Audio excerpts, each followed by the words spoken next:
penerapan budaya positif ini, saya berharap Bapak Ibu ayo beri aduk kering seperti sedia.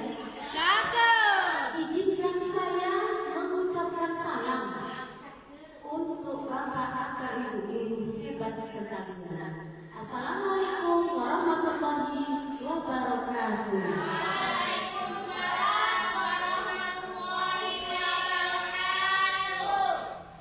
Selamat pagi, siang, dan Bapak Ibu. Mungkin sebelumnya marilah sama-sama bahwasanya sisi kita sangat terhadap Bapak Ibu ya dalam menyambut hari kemerdekaan negara kita. Terlebih dahulunya untuk memacu semangat kita, marilah sama-sama perhatikan saya akan memberikan yang dinamakan yel atau bising. Apabila saya angkat tangan saya seperti ini, Bapak Ibu ucapkan oke. Apabila tangan saya tarik ke bawah, Bapak Ibu ucapkan yes. Bisa ya? Kalau kita gabungkan oke, yes, oke, yes, seperti itu. Nah, apabila tangan saya seperti ini, kita katakan siap. Bisa ya? Baiklah. Agar untuk memacu semangat kita dalam menyambut hari kemerdekaan Indonesia dan menambah wawasan kita. Sebenarnya ini Bapak Ibu, sebelumnya saya jelaskan dulu, ini adalah tugas kami sebagai calon guru gerak angkatan 11. Di sini kita bukan saling menggurui, tapi di sini kita saling sharing apa yang kami dapatkan kami sampaikan sampai Bapak Ibu. Nah, tidak memperpanjang waktu, kita mulai ya. Oke, yes, oke, yes, siap. Cukup, sambil bersama.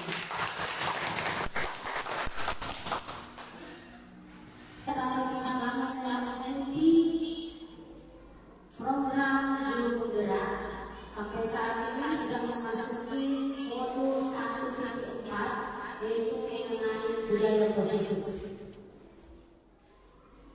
Kira-kira yang terbesit di hati Bapak atau Ibu tentang budaya positif?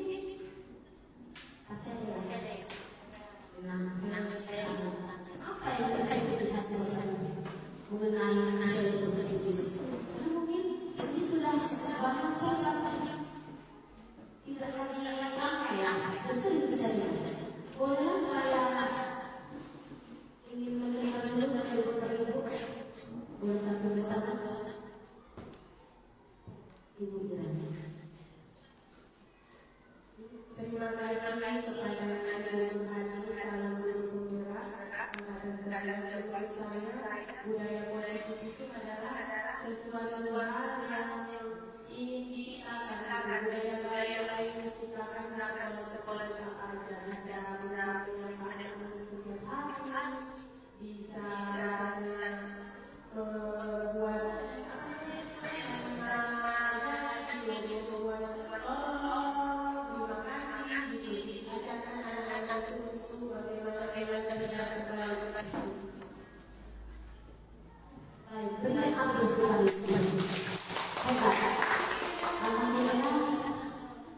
Jawaban sangat baik. Apakah ada lagi yang memberikan pendapatnya tentang budaya positif atau tidak? Cukup. Baiklah, kita lanjutkan Bapak Ibu.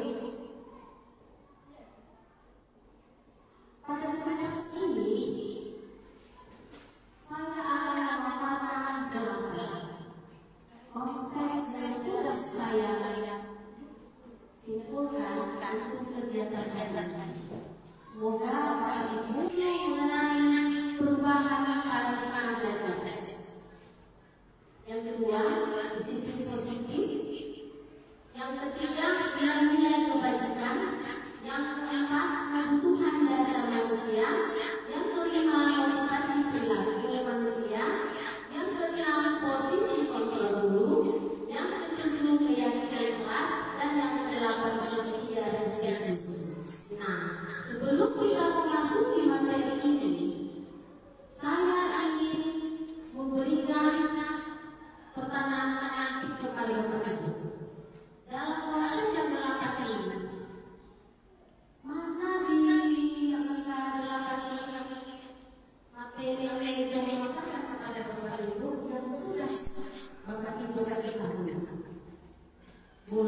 Jadi bisa kita baca bersama dan kita ketahui bagaimana apa yang sudah kita ketahui.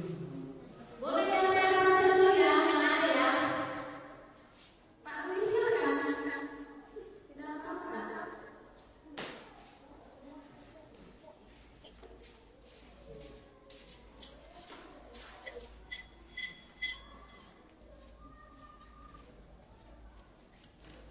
Supaya kesalahan itu tidak akan terulang lagi. Mengapa saya cakap seperti itu? Nanti saya jelaskan dan saya tuliskan. Ini sebab sesi tentang teori yang pertama, ilusi guru kontrol murid. Ternyata itu ilusi Bapak Ibu. Dan yang kedua, ilusi bahwa semua muatan positif efektif dan bermanfaat. Ilusi bahwa kritik dan pembahasan bersalah mampu menguatkan karakter. Ilusi bahwa orang dewasa berhak emas. Ternyata semua ilusi. Ayolah saya lanjutkan pemaparan saya tersebut. Selanjutnya menyerah pada dunia stimulus respon ke pendekatan dari kontrol. Inilah tadi gambar yang saya sebelumnya. Kita mencoba orang agar berpandangan sama dengan kita. Ternyata itu tidak semudah yang kita harapkan. Kenapa? Kita berusaha memahami pandangan orang lain tentang dunia, sementara dia tidak mau seperti itu, memaksakan bisa. Terus berlaku dulu dilihat sebagai salah satu kesalahan. Karena semua perilaku memiliki tujuan. Orang lain bisa mengontrol saya, hanya Anda yang bisa mengontrol diri Anda. Begitu kan Bapak Ibu? Selanjutnya pemaksaan ada pada saat dihadapkan gagal. Kolaborasi dan konsensus menciptakan pilihan-pilihan baru. Model berpikir menang atau kalah. Ternyata Bapak Ibu, model berpikir menang. Nah, ini yang kita lihat, ya kan? Nah, disiplin positif. Kalau ini bahasa maksud saya aja Bapak Ibu ya. Disiplin positif itu adalah, boleh dibacakan dengan Ibu. Terima kasih kepada Ibu yang memberikan kesempatan kepada saya. Baik, di sini saya akan menjelaskan apa itu disiplin dan disiplin positif. Disiplin di mana seseorang mematuhi dan melaksanakan ketentuan, peraturan, nilai serta yang berlaku dengan kesadaran diri tanpa ada paksaan. Disiplin positif merupakan salah satu cara yang dapat menumbuhkan disiplin yang didorong dalam diri anak tanpa hukuman dan hadiah. Terima kasih. Terima kasih kepada Ibu yang sudah mau membacakannya. Ini disiplin positif, yaitu merupakan salah satu cara yang dapat menumbuhkan disiplin yang didorong dalam diri anak tanpa hukuman dan hadiah. Setuju kan Bapak Ibu? Positif merupakan salah satu cara yang dapat menumbuhkan disiplin yang didorong dalam diri anak tanpa hukuman dan hadiah. Nanti saya tentang nilai-nilai kebajikan kelas. Nilai-nilai kebajikan kelas yaitu sifat-sifat positif manusia yang merupakan tujuan mulia yang ingin dicapai setiap individu. Nilai-nilai tersebut bersifat universal dan lintas bahasa, suku, bangsa, agama maupun latar belakang. Setiap perilaku atau perbuatan memiliki suatu tujuan. Menurut Dr. William Glasser pada teori kontrol tahun 1944. Dengan mengaitkan nilai-nilai kebajikan yang diyakini seseorang, maka motivasi dirinya akan berlalu, sehingga menggerakkan motivasi dari dalam untuk dapat mencapai tujuan mulia yang diinginkan. Itulah menurut dia negosiasi tahun 1998. Nilai-nilai kebajikan yang ingin dicapai oleh setiap anak Indonesia kita kenal dengan profil pelajar Pancasila, yaitu yang pertama bagaimana bertakwa kepada Tuhan yang Maha Esa dan berakhlak mulia, yang kedua mandiri, yang ketiga bernalar kritis, yang keempat berkebinekaan global, dan yang kelima bergotong royong, yang keenam kreatif. Nah, sama-sama kita selalu Utara. Nah, masalah slide berikutnya adalah tadi dapat konsep yang saya jelaskan kepada Ibu, kebutuhan dasar manusia. Sebelum kita lanjutkan, bisakah Bapak Ibu menjawab bersama-sama untuk mempersingkat waktu kita? Apa 5 kebutuhan dasar manusia yang diharapkan kita orang dewasa dan yang diharapkan anak-anak? Boleh? Selanjutnya, motivasi perilaku manusia. Motivasi perilaku manusia maksudnya di sini untuk menghindari ketidaknyamanan, itulah hukuman, untuk mendapatkan imbalan atau penghargaan, untuk menghargai diri sendiri, itu yang diharapkan. Nah, seperti apa yang diharapkan Bapak Pengajar Dewan Utara, yaitu merdeka itu artinya tidak hanya terlepas dari perintah, akan tetapi juga cakap kuat memerintah diri sendiri. Motivasi kita itu menciptakan disiplin positif dan sikap berbeda.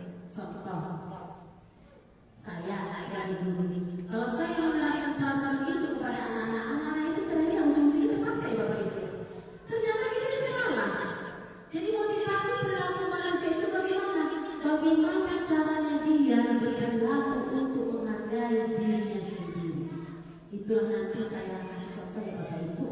Selanjutnya, posisi kontrol guru. Sama-sama kita ketahui ada 5-nya. Yang pertama penghukum, yang kedua membuat merasa bersalah, yang ketiga sebagai teman, yang keempat sebagai pemantau, dan yang kelima sebagai pengajar. Jadi di antara 5 ini, Bapak dan Ibu sebagai yang mana? Ada yang dibagi Bu? Coba sebagai apa?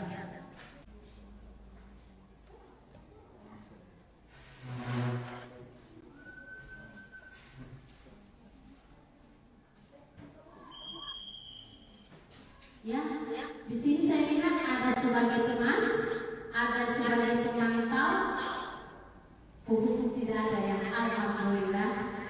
Kebanyakan sebagai teman dan sebagai pemantau. Tepuk tangan buat kita dulu. Nah, di sini lagi ya. Kalau tadi masuk atau masuk. Contohnya, seorang guru selalu berkata dengan jarinya. Sama-sama kita ketahui itu ya bagaimana caranya. Dia berkata, contohnya guru dia berkata, kalau kamu tidak melakukannya, awas ya. Istirahat kemana? Rasakan. Begitu ya. Contoh. Hasil yang kita dapatkan.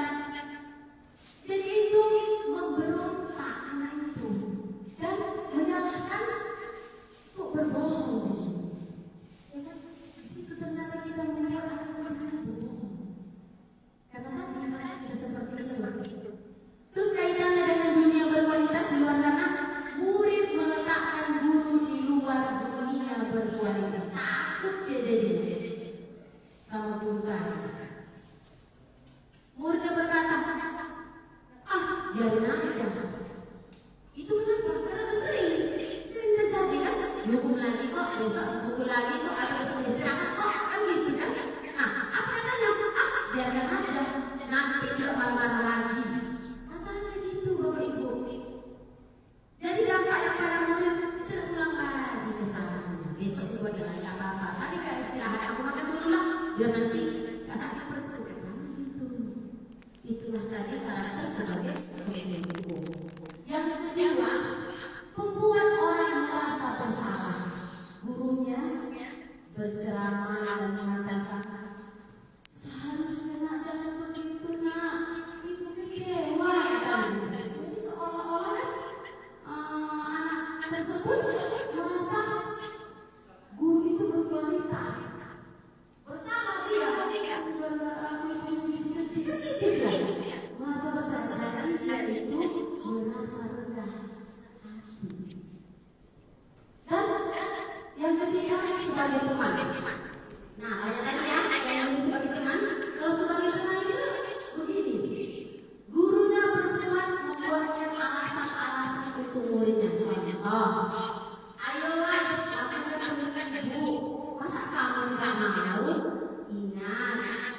ingat-ingat ibu kan pernah membantu ibu kan itu sebagai teman. Jadi harusnya misalkan ketergantungan murid ini jadinya meletakkan murid itu sebagai sangat penting teman sahabatnya. Terus apa kata muridnya? Saya pikir itu teman terakhir jalan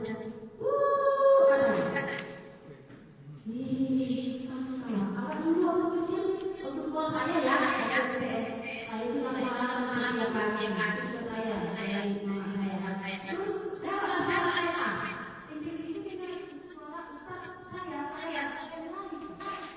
saya kenapa mau bilang asalnya mau ustaz ada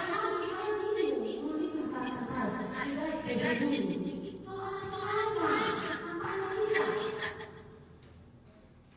jadi awalnya aku dijawabnya masyarakat saya enggak dijawab nanti masyarakat juga bisa bersama jadinya tidak guru ini dan anak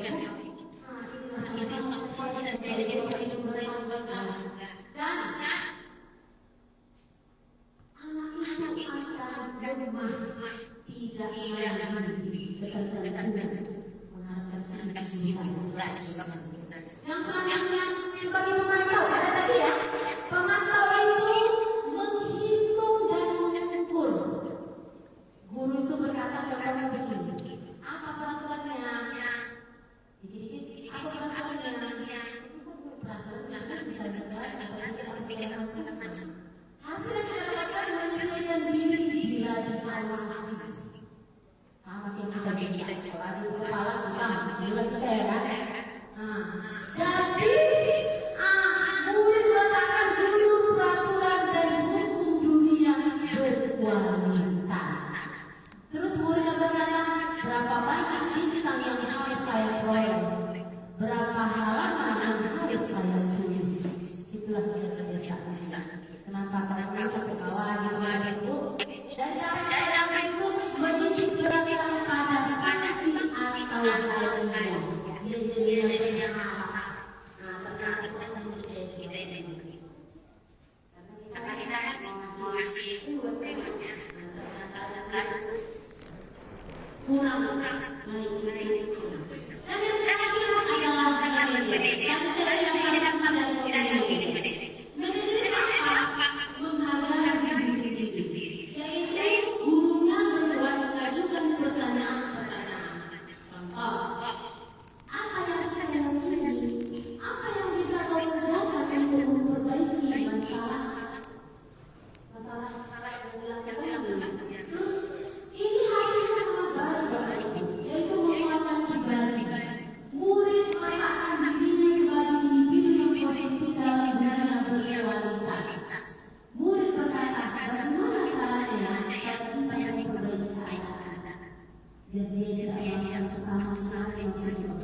Kenapa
kepada pemerintah dengan cara yang kuat. Restitusi bukan bentuk kesejahteraan. Restitusi adalah fokus pada solusi dan dapat mengembalikan murid yang bersalah pada kelompoknya. Terima kasih. Sudah bacakan tentang restitusi.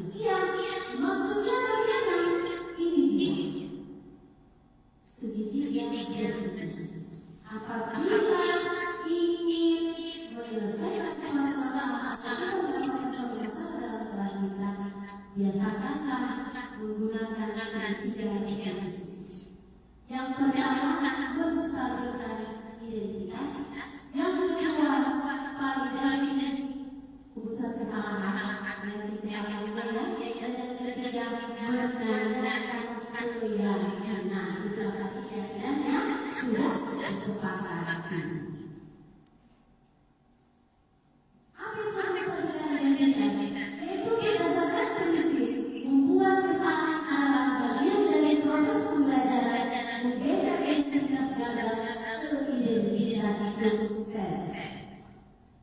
Yang kedua, validasi tindakan yang salah, yaitu berdasarkan prinsip setiap perilaku upaya suatu kebutuhan tertentu, guru akan bergeser dan mengirim stimulus respon menjadi proaktif, mengenali dan mengakui kebutuhan murid akan memperbaiki hubungan dengan murid. Yang ketiga, menanyakan keyakinan, yaitu murid akan diberi pertanyaan pertama untuk memunculkan motivasi secara intuitif, mampu mengaitkan keyakinannya dengan tindakan yang sama. Itulah tadi yang sudah sama-sama kita ketahui tentang segitiga restitusi guru sebagai manajer. Ini ada contoh yang saya tugas saya sebenarnya mengenai bagaimana penerapan restitusi. Ada dua kasus. Ada yang pertama, masalah mengambil kesempatannya atau mengkaji. Yang kedua, penerapan restitusi tentang anggaran kelas. Sesuai kesepakatan dengan itu, yang mana yang kita intinya sama, supaya yang mengapresiasi. Karena saya suka. Jadi yang salah kepada anak saya ini.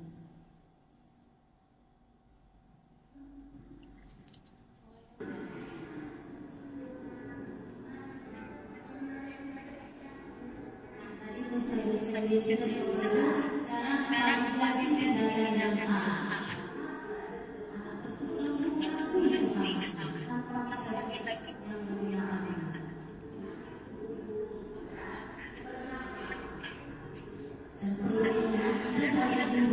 Juga harus menyadari kita juga pernah melakukan kesalahan.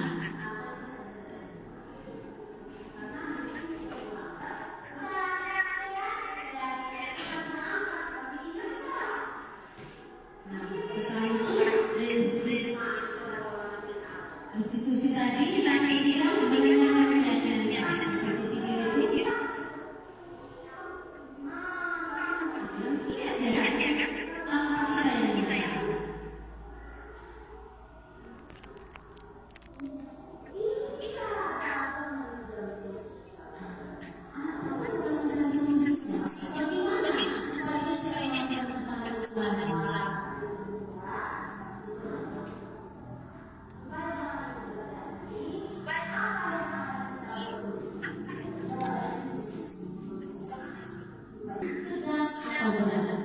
dirasakan tersebut berat, maka alangkah bagi yang menggunakan sesuatu yaitu cara menstabilitas, validasi yang salah dan menanyakan keyakinan.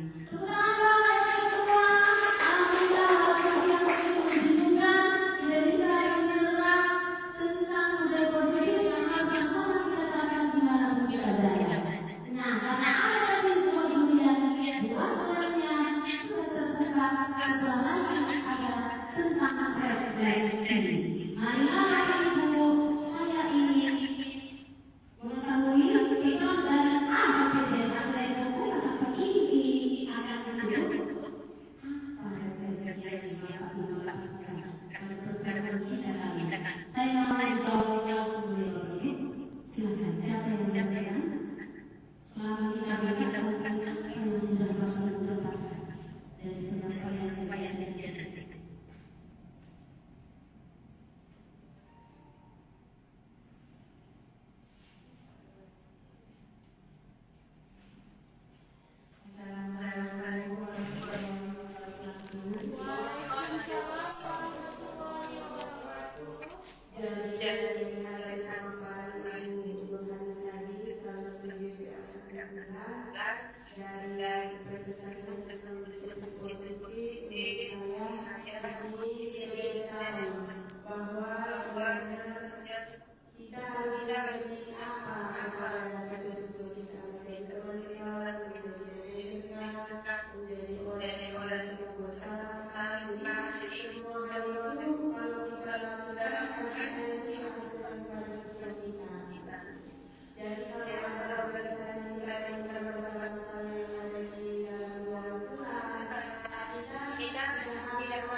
Ayo kita contohkan. Kita buat keyakinan kelas di kelas kita ini. Apa kita buat? Oke, di kelompok. Apa sayang? Oh, kita nggak boleh nyerang-nyerang buku. Apa? Iya, nggak boleh.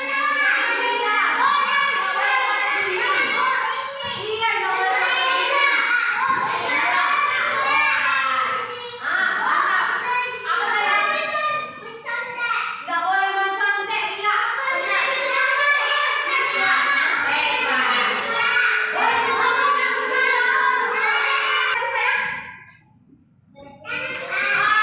Tentang kebersihan dulu ya, Nak ya. Kalau ibu bilang atau ibu tuliskan menjaga kebersihan kelas, setuju?